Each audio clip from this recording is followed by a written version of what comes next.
ზუსტად განსაზღვროთ რა არის. მეც ორ ვერსიაზე უნდა გესაუბრო. ამბობდი რომ რეალურად ძალიან რთულია ლოგიკური ჯაჭვი დაიჭირო ქართული ოცნების ქმედებებში, იმიტომ რომ ყოველთვის ცდილობენ თავის რაღაცა ერთი წარუმატებელი ქმედება, რაღაცა ალტერნატიული ნაბიჯებით გადაფუთონ, ოღონდ არ გამოჩნდეს, რომ რაღაცაში სუსტებია. ჩემი აზრით არის ის, რაზეც აქამდე ვსაუბრობდით, მეგონი ამ ეთერშიც ვისაუბრეთ, წარუმატებელია ეს შემადგენლობა კონკრეტულად ამ ხელისუფლების არის ძალიან წარუმატებელი, ბევრი მიმართულები და როგორც ჩანს, რაღაცა ეძებენ გზებს, როგორ გადაფუთონ ეს ასე ვთქვათ, უკან დახევა ისეთი ფორმით, რომ არ გამოჩნდეს. ანუ დააწინაუროს დაარქვეს ადამიანს, რომელსაც უზარმაზარი უწყების კონტროლი დააკარგინეს. კი, შეიძლება მისივე მეგობარი დანიშნეს მის ადგილას, მაგრამ რეალურად ის მოწყვიტეს. ყველაზე მნიშვნელოვანი პოლიტიკური სტრუქტურის, რომელზეც დგას პორტფელო მინისტრის თანამდებობაზე დანიშნეს, რომელსაც არანაირი ბერკეტი არ აქვს, შესაბამისად ის უბრალოდ თითქოს პოლიტიკაში დააბრუნეს ალაპარაკოთ. ნუ ცოტათი გაურკვეველი. ასევე არასწორია და აბსურდია იმის თქმა, რომ ვიცე-პრემიერმა შეიძლება აკონტროლოს სტრუქტურა, რომელიც მთავრობის დაქვემდებარე საერთოდ არ არის უშუალოდ არ არის მთავრობის დაქვემდებარებული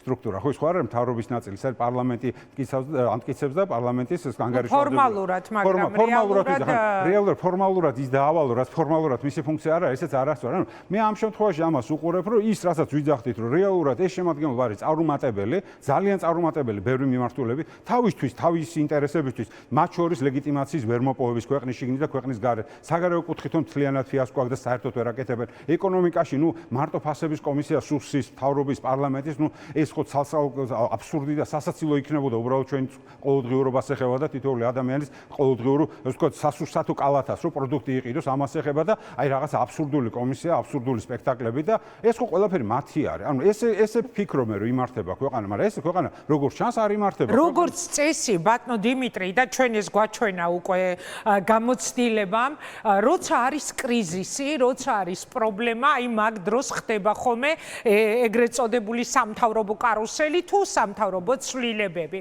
როგორც არ უნდა განვიხილოთ ეს ცვლილებები, ყველაზე ერთ-ერთი დიდი ინტერესი იწვევს სწორედ თქვენ აქედან დაიწყეთ საუბარი სუსის თემა. რამდენადაც ქართული ოცნება დგას სწორედ სუსზე. სუსი არის მთავარი მაკონტროლებელი ამ ქვეყანაში და ივანიშვილისთვის ძალიან მნიშვნელოვანი სტრუქტურა. მამუკა მდინარაძე გადაიყვანეს უპორტფელო მინისტრად ეს დაქვეითება თუ დაწინაურება ესეც არის ერთ-ერთი ვერსია თუ კი მიუყვებით იმას რაც თავად კობახიძემ მოგვაწოდა რომ მან თურმე ძალოვანი სტრუქტურები უნდა გააკონტროლოს ხო თუ ეს ასეა ნიშნავს რომ კობახიძეს ხელიდან აცლიან ძალაუფლებას რომლითაც ის აკონტროლებდა ძალოვან სტრუქტურებს მე მაინც ჩემ აზრს ვიტყვი მე ვფიქრობ რომ დინარაძე უბრალოდ მოხსნეს და აი წეგან კოტეკემულარია წერდა Facebook-ზე შევარდნაძის დროს იხსენებდა ის აკეთებდა ხოლმე ასეთ რაღაცებს სახელმწიფო მინისტრებად რომ ნიშნავდა ადამიანებს მაგრამ ეს ყველაფერი მიანიშნებს თუ არა იმას რომ შესაძლოა დადგა ირაკლი კობახიძის პოლიტიკური დაისი ანუ ივანიშვილი ფიქრობს მის შეცვლაზე? მე ვფიქრობ კი, სხვათაშორის არსებობს ესეთი ისტორიული დირექტივა ლენინის, რომელიც ამბობს, რომ თუ ადამიანს სამსახურის მოვალეობას ვერ ასრულებს, ის უნდა დააწინაუროს, ანუ მოაცილოს თანამდებობას დაწინაურების სიმულაციით. ნუ ეს გადახვევით, მაგრამ რეალურად მე ესე ვფიქრობ, კი, რომ რეალურად თითქოს და უფრო მაღალი თანამდებობის შექმნით ეს არის და გენერლის სტატუსის წოდების მინიჭებით, ეს არის ერთგვარი უკან დახევა, უკან ჩამორთმევა იმ ძალაუფლების და იმ შესაძლებლობებს, რომელიც აქამდე გააჩნდა. ეს რა თქმა უნდა არის კონკრეტულად პრემიერ-მინისტრის და შესუსტებაც კი, იმიტომ რომ ეს მისი შექმნილი გარემო იყო და ამ გარემოში მას უწევს ისეთი გადაადგილებების გაკეთება, რომელიც მას პირველ რიგში ასუსტებს. ასევე უნდა გავიხსენოთ ცოტა ხნის წინ ახალგაზრდული ორგანიზაციის შეხვედრაზე გაჟღერებული ფრაზა, რომელიც იმთავითო ეწინააღმდეგება იმას ყველაფერს, რასაც კობახიძე და მისი გუნდი აი ამ ბოლო 2 წლის განმავლობაში აკეთებდა. ანუ მე ვფიქრობ ივანიშვილმა და იცის ხოლმე ივანიშვილმა ცოტნე ივანიშვილის განცხადებებს ხო, ცოტნე ივანიშვილის განცხადებებს გულხდა თვითონ ბიძინა ივანიშვილი როგორც წესი რაღაცა ფინტის გაკეთება რო უნდა თუ ტრუკის გაკეთება როცა უნდა შვილები შემოყავს თამაში და როგორც ჩანს ეს ახალი ასე ვთქვათ პერფორმანსია, სადაც სხვადასხვა მოთამაშეები შემოიყვანენ, ხა ვის საბოლოო ჯამში რა როლი ექნება, ვის ვითი დააბალანსებს, ან როგორ შეუცვლის ფუნქციებს, ძნელი სათქმელები, რომ კიდევ ერთხელ ყველაფერი ლოგიკური არ არის ხოლმე, ყოველ შემთხვევაში ჩვენი პოლიტიკური ლოგიკა, რასაც გვასწავლის, ისე არ ხდება ხოლმე ივანიშვილის გადაწყვეტილებები, მაგრამ ფაქტია, რომ რაღაცები არ რაღაც ხდება. აი ეხლა თქვენ ახსენეთ ცოტნე ივანიშვილი და მისი განცხადებები, ხო?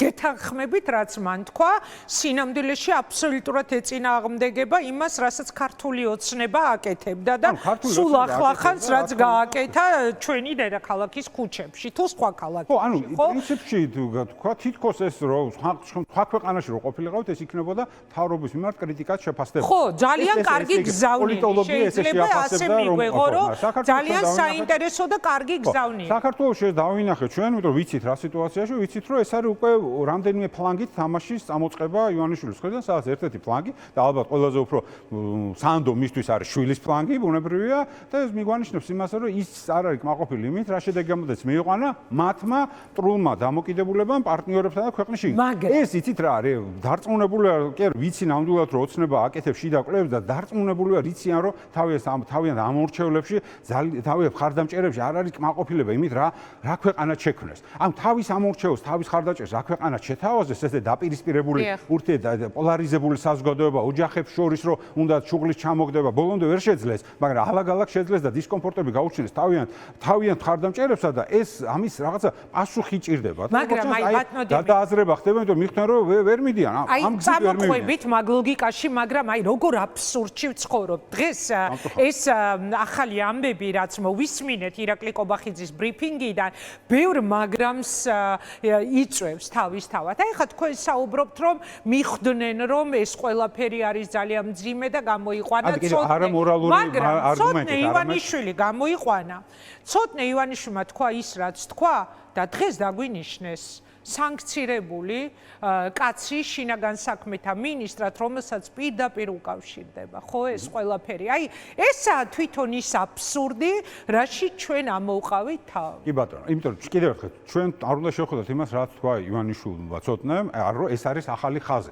ეს არის რიტორიკის დონეზე, რომ ამაზე უნდა ილაპარაკონ, რომ გარკვეულად მიცენ არგუმენტები თავისი ამორჩეველი, თავის ხარდამჭერი უნდა დააწყნან, რომ ჩვენ ამას ვსაუბრობთ. თორე სინამდვილეში თუ მართლა გაწუხებთ პოლარიზაციას ქვეყანაში, ერთი უნდა შეაჩერო ეს პოლარიზაცია, უნდა საკუთარი ინსტრუმენტები გააჩერო, მეორე თუ დებატები გინდა, აგერ არის დებატები გამზადებული. თავიანთ პლატფორმებზე ვიძახე იმედზე და რუსთავზე და იქ დაუძახე და იქ მიდი და იქ ელაპარაკე და აგერ არიან პატიმრები, რა პოლარიზაცია რა პატიმრებს, რომელსაც სიტყვაც არ აქვს, სიტყვაც კი აქვს ჩამორთმეული და იზოლირებულები, მათგან არის პოლარიზაცია, მათგან მოდის რამე, რომელსაც იმის გამო მოვიდნენ, რასაც თვითონაც ეძახიან, რომ არასწორი იყო, ხო? ეგრე მაგი არ გვიგულისხმებია. ანუ ევროკავშირის ინტეგრაცია ჩვენ არ გვიგულისხმებია, მაშინ რა ვთქვითო? აი ამაზე გაბრაზებული ხალხი გამოვიდა, საქართველოს კონსტიტუციური იდეა და ნორმა დაიცვა, რომელიც ავტორის ერთ-ერთი ავტორი თვითონ ირაკლი კობახიძეა. ის ჩანაწერი დაიცვას, რომელიც არის ჩვენი რაღაცა ცივილიზაციული არჩევანი და ისინი ციხეში არიან და თუ საუბარი გინდა ელაპარაკ, ეს რო გულწრფელი ყოფილიყო, ეს იქნებოდა მათთან საუბარი მაგრამ ზუსტად მაგ დღეებში თქვა მერე მაკაბოჭორიშვილმა,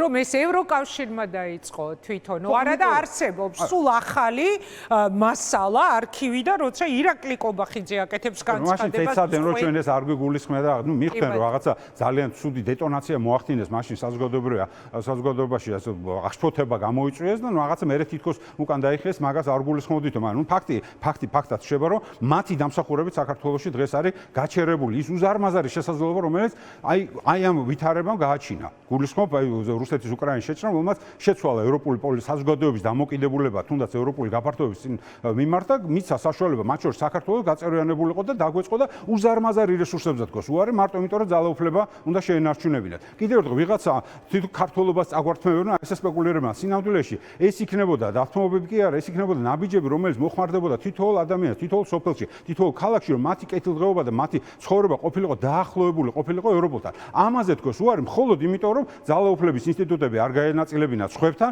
დამოუკიდებლობა არ ქონოდა სასამართლოს არ ქონოდა დამოუკიდებელ ეროვნულ ბანკს რომ ინფლაციის პროცესში ესე კი არ ყოფილიყო რაღაცა სუსის კომისიის იმედად არამედ ეროვნულ ბანკს მართლა ქონოდა ინსტრუმენტები იმის რომ დამოუკიდებელი პოლიტიკა განეხორციელებინა და ფინანსთა სამინისტროში და მთავრობაში ასე ვთქვათ იმისთვის სახის მეტყველება არის ძალიან საინტერესო რა სხვათა შორის ეკრანზე, როდესაც ვინმე ლაპარაკობს და მაინტერესებს ხოლმე სინამდვილეში მისი საუბრის უკან რა შეიძლება იდგეს, აი სწორედ ამ სახის მეტყველებით ვხვდებით ხშირ შემთხვევაში. თქვენც ალბათ უყურეთ ამ ბრიფინგს, რა შთაბეჭდილება დაგრჩათ ამ გამომეტყველებით, რაც ჰქონდა მაგალითად ირაკლი კობახიძე. ეს იზოლებითი ნაბიჯებია, რა თქმა უნდა, იზოლებითი, იმიტომ მე არ მგონია, რომ მათ ეს გეგმაში ქონოდათ და ეს არის გადაწყვეტილება, რომელიც მოუწიათ ამის ესეთი ფორმით შეფუთვა, დარწმუნებული ვარ ამ ცვლილებისთვის იფიქრეს რა შეიძლება მოუძებნოთ გამოსავალი, იმისთვის რომ არ საერთოდ ქუჩაში არ გაეშვა თქვა იგივე მდინარაძე, ჩვენ თუ გვახსოვთ ალბათ კარგად ლიულაშვილის გაშვების წინაც იყო რაღაცა მცდელობა რომ ახალი სამინისტრო შეექმნა, თვითონ თქვა მაშინ უარი, ანუ ეს ყოველთვის დამაწყნარებელი პრიზივით არის. ოხანაშვილიც ხო სადღაც გადაიყვანეს, მოგვაწოდეს, სადღაც. მაგრამ აი მდინარე. აქ კიდე ძალიან მნიშვნელოვანი არის, რაზეც შეიძლება ესე ვთქვათ, შიდა სისტემური საკითხი არ არის, შიდა პოლიტიკური, მაგრამ უბრალოდ ქვეყნის უსაფრთხოებას ეხება. ქვეყანაში უსაფრთხოების სისტემა არის სრულიად მოშლილი, იმიტომ რომ ჩვენ როგორც მინიმუმ მდგრადობა და სტაბილურობა არ აქვს სისტემას, რომელიც ყველაზე მნიშვნელოვანია დღეს, მაშინ როდესაც ურთულესია უსაფრთხოების კუთხით ქვეყან რეგიონში და სოფლიოში სიტუაცია და ჩვენ არ აქვს უსაფრთხოების სამსახური, რეალურად მოშლილია ყველაფერი. ბოლო რამდენი 2 წლის განმავლობაში ერთი უშუალობის ხელმძღვანელი ერთ ციხეში, ერთი გამქრალია ის რომ არ ვიცით სად არის და ჩვენ არც გვახსოვს ახლა სადმე და რამდენი ხანი იყო და მესამე გაანთავისუფლეს ის რომ არ ვიცით დაждიან თუ სახში გაუშვებენ თუ იმ თანამდებობაზე იქნება. ანუ რეალურად გრადობა ეს არც რეჟიმის არც ავტოკრატიული რეჟიმისთვის არის დამახასიათებელი. ესე არ იმართება ეს უფრო ქაოსს. იმიტომ ეს ნახე უშუალობის სამსახურის ხელმძღვანელი ინიშნება 6 წლის ვადით. ეს არის ჩვენი მოგონილი, ხო? ეს არის ფორმულა როგორ გახადო უწყება მდგრადი.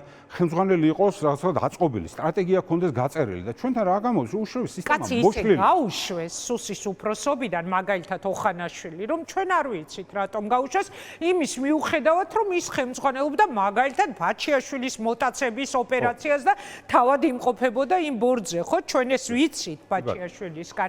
ახლა ეს კაცი ისე გაუშვეს. პრაქტიკულად დევალვაცია ხდება მთელი სახელმწიფო ინსტიტუტების. ეს ძალიან მძიმე რაღაცა არის, რომელსაც თვითონაც ვერ აცნობიერებ. ამიტომ ზოგჯერ ვამბობ, ისინი როგორც ავტოკრატებიც არ ვარგენ, იმიტომ ავტოკრატია ხა წარმოიდგინეთ როგორი სპეცსამსახური აქვს რუსეთს.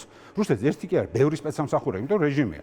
ბელორუსიას, ან რეჟიმებსაც კი ჭირდებათ გრადი სისტემა და აქ ლოიალობა ის მიმართ იყოს, დღეს ერთ დაუნიშნავენ და ხვალ მეორეს და ხვალ მესამეს და მეოთხეს. ანუ რეალურად უსაფრთხოება არ აქვს, რეჟიმი დაუცველია და რაღაც აი манипуляციურ რაღაცა საბავშვო ბაღივით თამაშობენ ამ ქვეყნით, რომელსაც გამოუთხარეს საფუძველი. რეალურად ჩვენ სახელმწიფო ინსტიტუტები დავკარგეთ. გარდა იმისა, რომ ავტოკრატია გვაქვს და ციხეში ყავს ადამიანები და დაჩაგრული გალახულები ყავს და მოშლილია ქვეყნის განვითარების პერსპექტივა, უბრალოდ სახელმწიფო ინსტიტუტები აღარ არსებობს იმისთვის, რომ რეალურად რამე საფრთხის წინაშე რომ დადგეს, პასუხის გამცემი არ არის არავინ. აი ამ მდგომარეობამდე მივიყვანს და გვაქვს კიდევ დილით კაც რაღაც სტატუსს კი არა წოდებას ანიჭებენ და საღამოს გვეუბნებიან რომ იმ თანამდებობაზე აღარ არის შავანათელაშვილმა იხუმრა დღეს სოციალურ ქსელში ნაპოლეონსაც კი არ ღირსებიაო ისეთი წოდებები მიანიჭეს. და გუშინ ეს გადაადგილება თორმე რაღაცა პროვოცირებულ იმეთ გაგავალა თქვენ რომ ეს გაგეთ ანუ და ჩვენ ვიღაც ბლაჟევიჩი აი ჩაგვიდეს პირდაპირ მნიშვნელობით. პრაქტიკულად მათგან ჟურნალს ხო ინფორმაცია გაგაგებია რომ მათგან გამოჟურნა ის ინფორმაცია და დიდი ხანი მე არანაირი ინსაიდერული ინფორმაცია არა, მაგრამ 3 თვის წინ ვიძახდი რომ ამ მთავრობაში ვერ არის კარგად საქმე. კიდევ ერთხელ ქართული ოცნების ყველაზე სუსტი მთავრობაა. ყველაზე უშედეგო მთავრობაა. ვერცერთი კონკრეტული ამოცანა ვერ შეასრულეს გარდა იმისა, რომ ქართული ოცნების დღევანდელი მთავრობა არის ყველაზე სუსტი მთავრობა დღეს. ღარიბაშვილი ბევრად უფრო ძლიერი იყო. აი ხო უცნაურ რაღაცას ვიღა ღარიბაშვილის პერიოდის მთავრობა იყო უფრო ეფექტური გარკვეული მიმართულებებით. მათ შორის საერთაშორისო მიმართულებები. ღარიბაშვილის მთავრობა არ ეკუთვნოდა, მაგრამ ის მაინც მოახერხა რომ კანდიდატის სტატუსამდე მიიყვანა ქვეყანა. საერთაშორისო მიმართულება. ესენი იძახენ მარტო იმიტომ რომ ზღვის ქვეყანა ვართო და რეალურად ევროკავშირის საერთაშორისო პროექტებზე უარს ვერ ეთქვისო და ამით უნდათ გაზრდენ და არა ბატონო არ გამოვა 10 ქვეყანა დგას რიგში გაწევრიანების და თუ ყველას მიმართ ესეთი კომპრომისები გაატარა ევროკავშირმა რეალურად დაიშლება ევროკავშირი. არა აქვს უფლება უნარი და რესურსი რომ კომპრომისზე წამოვიდნენ და ან საქართველოს დაუბრუნდება დემოკრატიულ განვითარებას, ან უბრალოდ უარს, ან მათი ლეგიტიმაცია არ შედგება არც ერთ შემთხვევაში და ეს მათი დამსახურება, მათი უცოდინარობის დამსახურებაც არის, მარტო იმისი არ არის. რეჟიმები ახდენენ ხოლმე, ავტოკრატიული რეჟიმები ახდენენ გარკვეულ ლეგიტიმაციას, მაგრამ ამათ მე ესეც ვერ მოახერხეთ. ამიტომ ესენი არც დემოკრატებად თუ არიან და არც ავტოკრატებად თუ არიან, ესენი შეუმდგარი ხელისუფლებაა. ყველა მიმართულებიდან, ნუ ამას რაც უფრო მალე დაინახავს, ალბათ ხედავს უკვე ივანიშვილი დაიწყებს, თუმცა მისი ბრალია ხა მარტო ამათი ბრალი კი არა, თვითონ ავალებდა და ეს რა საკვირველია მე ანუ ეს თქვა პოლარიზაციის რიტორიკა ხო მისია გავაბრაზე ხალხი გუნდი გავაღიზიანეთ ცოტაო და მიუშვია. ამაზე საუბარი რომ ყობახიძე რამეს თვითონ წყვეტდა, ან რამეზე საერთოდ გადაწყვეტილებას იღებდა თვითონ თუ არა ივანიშვილის დირექტივით. აი საერთაშორისო მიმართულება ახსენეთ თქვენ და გვინდა არ გვინდა ეხა ნაპოლეონი და წოდება იქით იყოს, მაგრამ უნდა გავიხსენოთ რომ მამუკა მდინარაძე იყო კაცი, რომელიც იმყოფებოდა ამერიკის შეერთებულ შტატებში. ოღონდ მე არ უთქვამთ რატო და გაჩნდა იქ ეჭვი რომ ირანის თემაზე შეიძლება იყო და ასე შემდეგ. მე გაგვახსენდა რომ საწყალი ლილუაშვილი საწყალი ბჭყალებში რასაკვირველია ციხეში გამოკეტილი ლილუაშვილიც მისი ბოლო საქმე აღმოჩნდა ამერიკის შეერთებულ შტატებში ყოფნა. ანუ აი სუს რამდენად დიდი წონა აქვს და რამდენად დიდი მნიშვნელობა აქვს სუსის გამართულ მუშაობას ივანიშვილისთვის, რომ უმნიშვნელოვანეს საქმეებს ასრულებენ როგორც წესი სუსის უფროსები, ხო? როგორც ჩანს, თან არ ენდობა მე.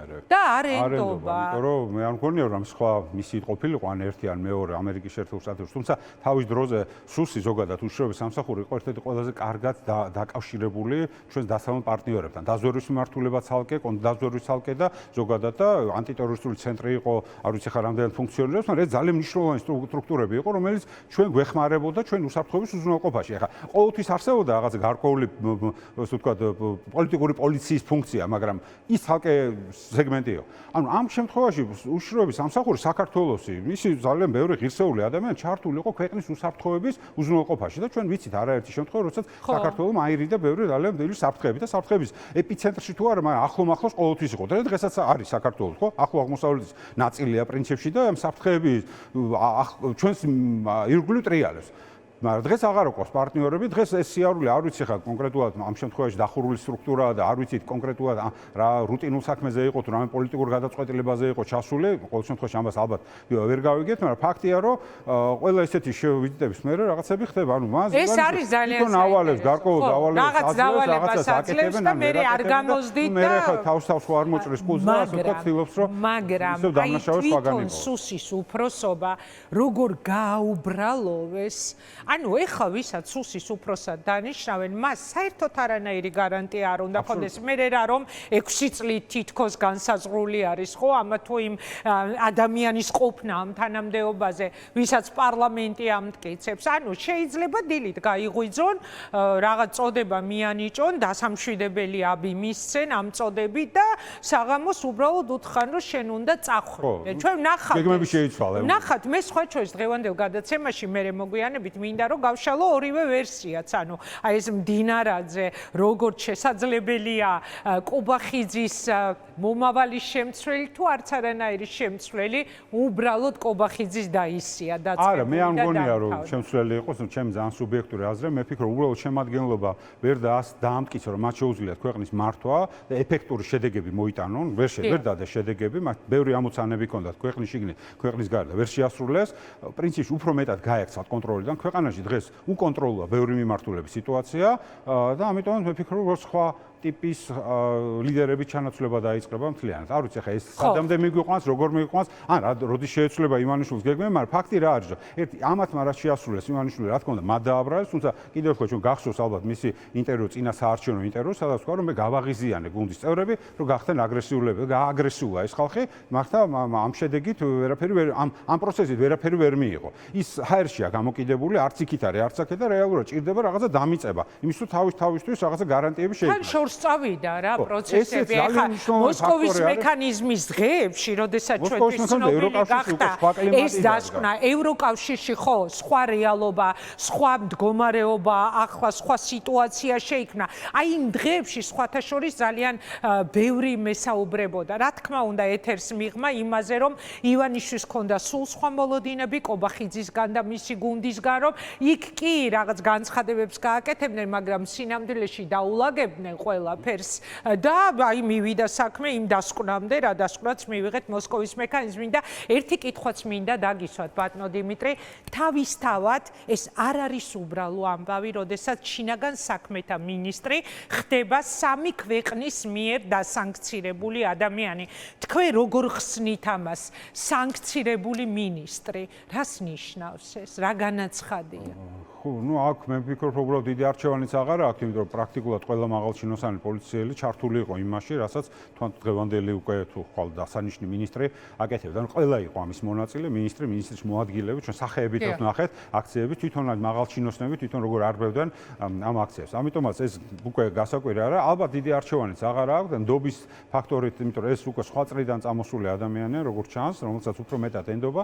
ამიტომაც გვიან თან პოლიცია უნდა დავიმახსოვროთ, საქართველოში ძალაუფლებისთვის ერთ-ერთი ყველაზე ფუნდამენტური მაინც არის პოლიცია. შინაგან საქმეთა სამინისტრო თავისი ნოსმენების სამსახურით ეგრეთ წოდებული ოტოთი სტრუქტურა ძალოვანის ოპერატიული სამსახურებით რაოდენობრივად რიცხობრივად ბიუჯეტი ძალიან დიდი სტრუქტურა არის და შესაბამისად ეს არის მაინც დასაყრდენი ყოველთვის რეჟიმის და ამ შემთხვევაში აქედან ჩამოცილება, ასე ვთქვათ, ერთი გუნდის და ახალი შემოყვანა, ესაც აჩვენებს იმას, რომ რაღაცა ამ კონკრეტული შემადგენლობის ნდობა დაკლებულია. დაანიშნეს ის, ვისაც ენდობიან და ეხლა სანქციების ქვეშ ზოგი ბევრი მინისტრის მოადგილეს უკვე იყო, ამიტომაც მამას დიდად ყურადღებას არ აქცევენ, ერთადერთი ჭირდებათ რაღაცა ეთყობა გარდამავალი პერიოდი, სადამდე მივლენ. არ ვიცით, დღეს აი დღევანდელი შეხვედრა ევროკავშირშიც იყო და იმის ნიშანი, რომ კლიმატი შეიცვალა.